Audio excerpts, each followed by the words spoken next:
morning, ladies and gentlemen. My name is Kamila Stępień-Kutera, and I represent the Fryderyk Chopin Institute. I would like to warmly welcome you all during the first day of the 17th International Fryderyk Chopin Piano Competition in our first competition studio. Just a few words about the goal of this studio. It is important to underline that we won't judge, we won't give points. We are not the jury members, but we would like to give you some tools, to show you some context, to let you understand better what is going on here, to let you understand better the music of Chopin, and to enjoy this wonderful event. My first guest is Marcin Koziak. Good morning. Young pianist, very talented person, the participant of many international piano competitions, the experienced musician. Please, let's start with some general issues. What is the importance of piano competitions for a young pianist? Do you need it really to make some career? I think that for me, competition, the best thing connected with competitions is that you have a goal and you can really focus and think about your musical and artistic development. That's for me, that's the most important. Of course, they give you concerts, they give you experience of performing on the highest level of stages, like Chopin competition, like other competition in Moscow, Brussels, or Fort Worth. And this experience, these months of preparation and practicing, I think they let you really achieve your highest level. That's what I think. And is it important also to win prizes in piano competitions? Because during 2010 in Chopin competition, you were really successful. You entered the third stage, and I suppose that it was maybe important moment for you for your further way as the pianist. But after that, you also took part in other international competitions. I think for sure winning prizes is very important. But as I said before, this time during competition and time before is, I think, the most important part of it. The way to your goal to achieve your highest level. That's what's for me the most important. Of course, prizes open you doors, open you many doors to the best philharmonic halls in the world. And of course, my semi-final last time, it was very important for me. Of course, people start to recognize you in our musical world, and I'm happy about it, about last time. We are here very proud of Chopin competition. We really often underline that it is some big event. You were the participant of many big competitions. Can you make some comparisons? I was playing also on Klagon competition, Rubinstein competition, and Gina Bachauer competition. And I was talking with many pianists in these countries. I had also many friends from different countries during my studies in USA. And nearly everybody was agreed that Chopin competition is one of four the most important competitions in the world, for sure. That's for sure. Comparison, of course, it's the only competition where you have to play the one composer music, and this is big difficulty. I remember my 1 year or 1 year and a half of playing only Chopin's music, it was really tough. It was you have to somehow refresh yourself, refresh your pieces which you're playing, and still remember about this very characteristic style of Chopin's music, which is really different to German Romantic, which is really different to Russian music. It's something different. So yeah, that's the difference. The huge difference is on all other competitions where I was playing. You were playing from music from Bach, Haydn, Beethoven till Bartok, Rachmaninoff. So it's completely different preparation. I think the most important difference is in your psychic. That you have to somehow, here you have to be Chopin, who is telling the story, telling them what's inside his music, inside his life. But in other competitions, you have to change your soul in every piece. It's different. That's I think the biggest difference. You mentioned the specific style of playing Chopin. How you can tell about it, maybe something more? Singing, first of all, singing. It has to be noble. No cheap effects in Chopin's music. It doesn't work. So singing, nobility. Somehow it has to be mature inside, like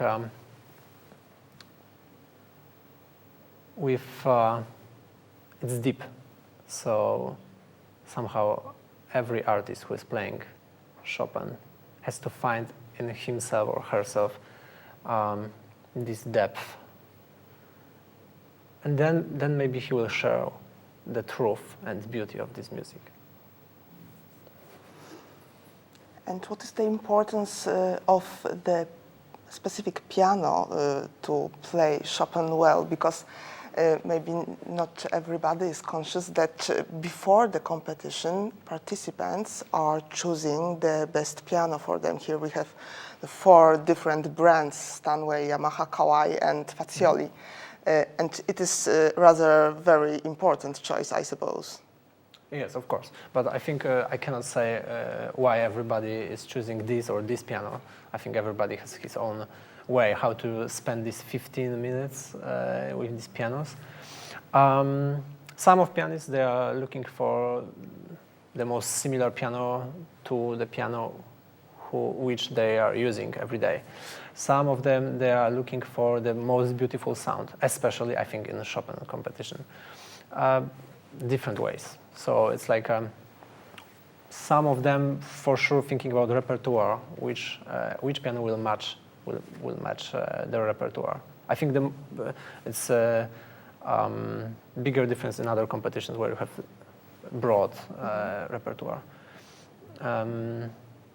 So, yep. And I think if somebody is used to play Yamaha or Steinway or Fazioli, probably, maybe he will choose this. But it's like everybody has different way of choosing. When I was in other competitions and I was listening to 2 or 3 people choosing pianos, and after that I was choosing a completely different style of spending this time, how to choose the instrument. I don't know.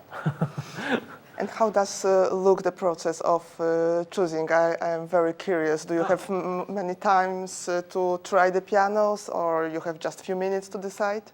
It's like some people, they know before they touch piano, they know which brand they are choosing. Some, they are choosing 2 of them or 3 of them. It's different. Some people are really spending they are spending 3 minutes with every piano. For example, I was sure what I wanted, so I went to Steinway and I was only practicing on it. On other competitions, maybe I was trying for a few seconds other pianos and then coming back to Steinway, which I was choosing. So the piano is very important. I suppose that it is also important for some people if they are playing at the beginning or at the end. These are many preferences, I suppose. We have started with 3 poles today, and I think that their situation is also very specific during the Chopin competition. Are Poles under the bigger pressure? Do you think so? I hope no Polish pianists are listening to this, participants of this competition. I don't want to add even the least part of tension to their minds. Yes, I think yes, there is a bigger pressure which everybody want to avoid in different ways. Some people are only focusing on music. Some people are they are participating in the whole life of competition. So I think that every participant probably have different ways how to play their best without thinking, as it is possible, without thinking about everything what's around. Yes, of course, for Poles, for Polish pianists, Chopin competition is like a symbol. It's like a goal which, if you're born and you're starting to play the piano, you probably will think that maybe somewhere in the future you will enter a Chopin competition. So I think it's, and also Chopin was Pole, so there is something that we feel very naturally since we were born, this Polish feeling in his music. So in a way it's a little bit simpler, I think, for Poles, but on the other hand it's more difficult. That is what I wanted to ask you also. It is maybe easier to understand. There is some myth about it, that if you are a Polish pianist, you understand better the mazurkas, especially because this is the symbol. But yes, maybe it is just a myth.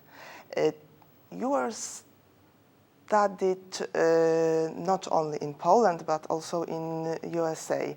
Are there any visible differences between the piano schools of these countries, of many countries? I can only compare my 2 universities. I can compare my Krakow Academy of Music and Texas Christian University, where I was studying with Professor Thomas Unger. And for sure, there's a little bit more space, how to say it, and a little bit more great pianos, which like Steinway's American piano. So it's like natural that American schools, they have a lot of Steinways. So that helps if we are talking about practicing. And also I cannot compare like American school to a Polish school or something like that. It's like, I think every teacher has his own way how to teach. So I don't know how to compare this. Maybe I would say about work with my professor. He was very open to his students. We were from all over the world, from 11 countries.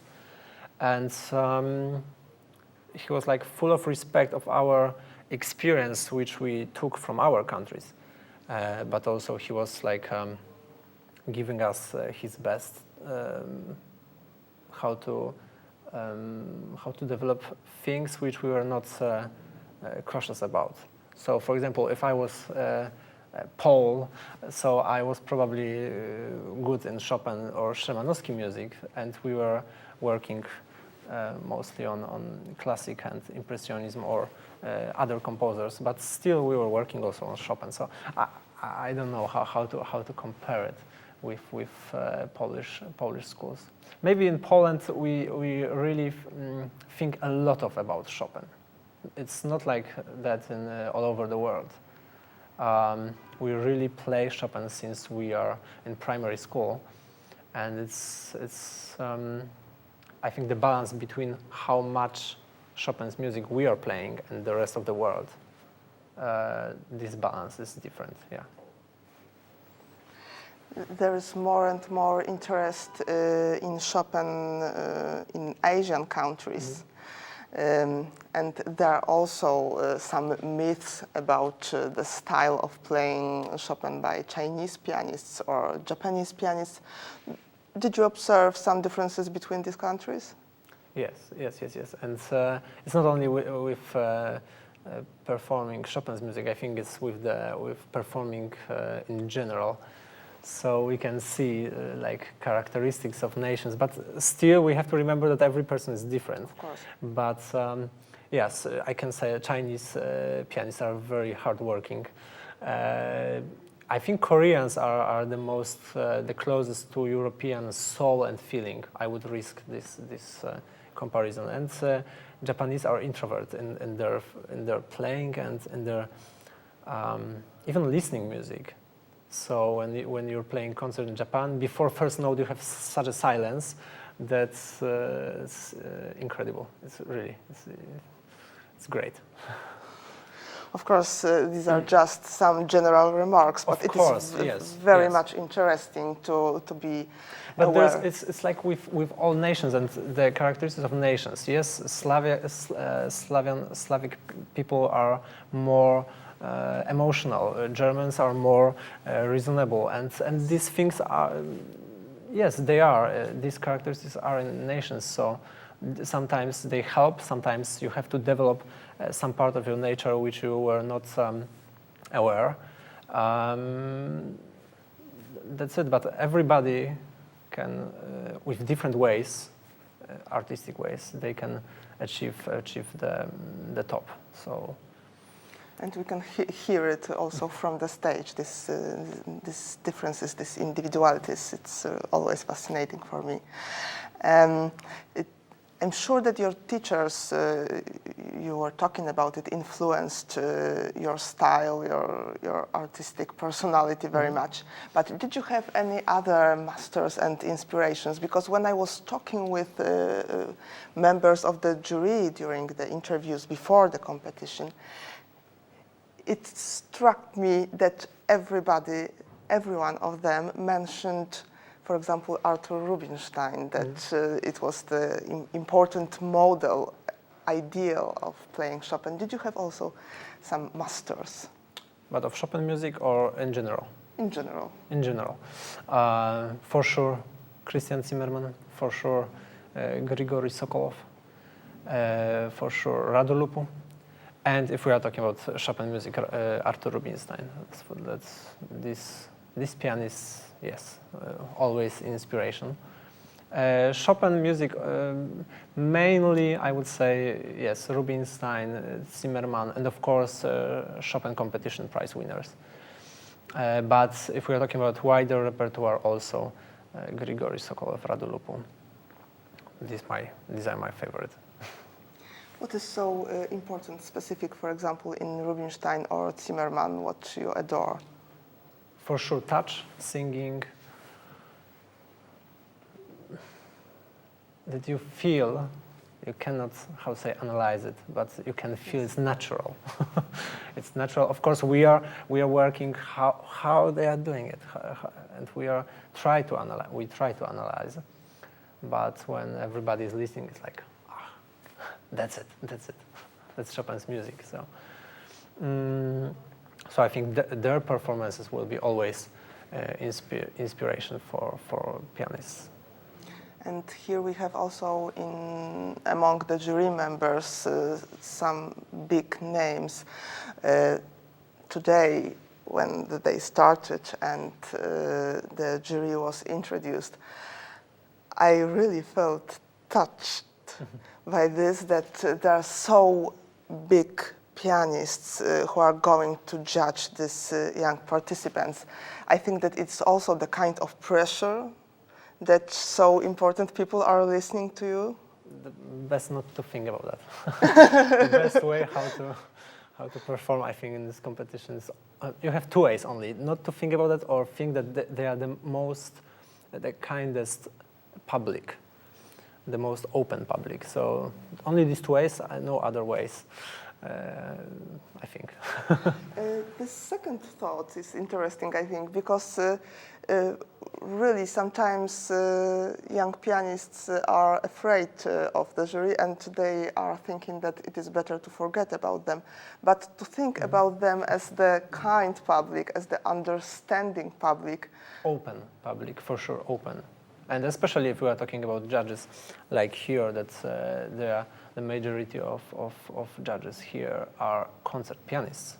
So they really know what's happening with people on stage and they understand everything. So the participants can feel more comfortable if they are aware that the people who are listening to them, who are judging them, also were in their shoes, in their situation. Yes, yes, and you have to forget for a moment that they are giants of piano, and you have to think about they are kind people also. Let's come back just for a few minutes to the repertoire of Chopin's competition.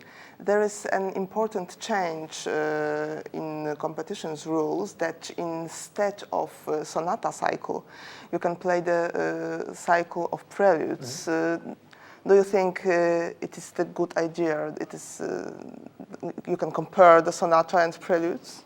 I think prelude cycle is a huge piece. Also, one piece. So, in a way, you can compare it. And for some people who like small pictures, small forms, maybe they will choose this. I think it's a very good idea, yes.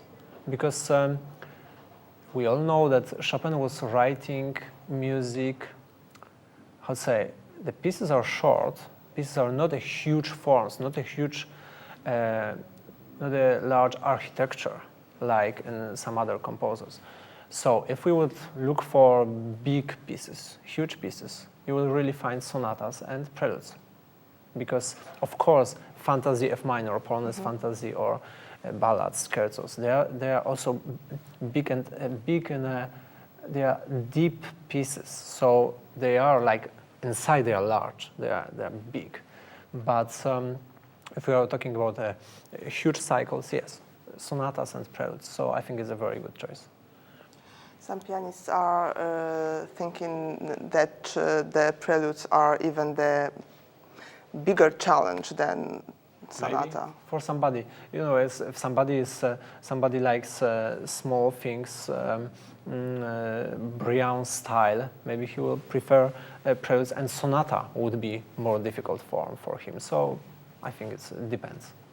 And what was the most, the biggest challenge for you during your competition in 2010? Did you have any better or worse points of your program? No, I will not tell you what was the most difficult. I regret. You can listen to it. So, but in my competition there was obligatory Polonaise fantasy, so it was very difficult. Also, I think Polonaise fantasy, yeah, for young pianists is a difficult piece. But I will not say that something was more difficult or less difficult. It was Chopin's year. Everything was about Chopin. Chopin was in every street and every shop. So it was like you were surrounded by Chopin, and we had to focus on our playing, on our preparation to the competition, and it was a very special year. Yes, many concerts, and Chopin all over the world. So, does Chopin have still an important place in your repertoire now, when you are the concert pianist already? Yes, of course. But I have to say honestly that I didn't play any new piece by Chopin since last competition till this year. I was trying to broaden my repertoire, so I was playing everything from classicism till 20th century. Every composer is different world. So after this concentration only on Chopin music, it was very refreshing, and I hope I developed in many ways. And now I start to practice a first new piece by Chopin since last competition. So it's yeah, and now you have this distance, you have this, and you're not thinking about competition when you're now playing. So it's like it's helpful. It's like you're more free, in a way. You're not thinking that you will play it in 1 year on a competition, but you can really focus on the music. So. Thank you very much for the conversation. Thank you very much. Now it's the time to come back to the concert hall and to listen to the next 4 young pianists. The first one, Luigi Carroccia from Italy, then 2 Russians and South Korean pianists. So I think that it would be the occasion to compare with our reflections. Thank you. Thank you very much.